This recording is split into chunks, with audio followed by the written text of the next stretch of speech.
Bismillah. So I was browsing my bookshelf and I needed to make a short about this. In fact, I'm pretty sure I'm going to make a longer video about this because it doesn't do this book justice. I found a book that needs to be required reading for any young person graduating from high school, anyone who's considering graduating from college, anyone who's immigrating to the United States of America. It really should be required reading for anyone. ADOS, Black people, you have to read this book, get the audio book, get something, because slavery by another name is something that you just cannot pass up. I'm trying to stay emotionally constant, but I forget how upsetting this book can be. And maybe I just need to be more upset. Maybe that's what it is.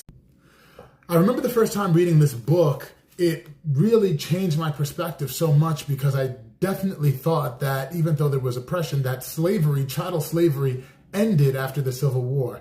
Not the case at all. Chattel slavery really ended in the early 1900s, 1920, 1930, because of what is known as convict leasing, which was, one could even consider, and I think he's making this argument, Douglas Blackmon is, that convict leasing was way more brutal, and I'm not sure if you can even say even more inhumane than the traditional chattel slavery that was for most of America's history.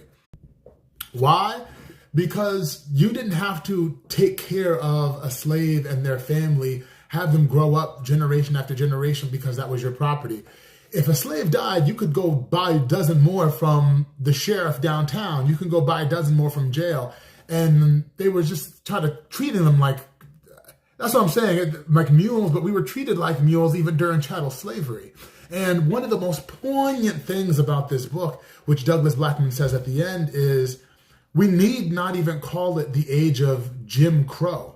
After Civil War, we shouldn't use black codes, Jim Crow, even though this is part of the vernacular of American history. He says, call it plainly, call it what it is. It's neo-slavery. American apartheid is what we need to call it. So I no longer really say Jim Crow. I no longer really call it black codes. We had chattel slavery, and then we moved to the age of neo-slavery, and American apartheid is really what it was. And that's the most powerful thing that I learned from this book. Don't call it Jim Crow. Call it what it is. It's neo-slavery.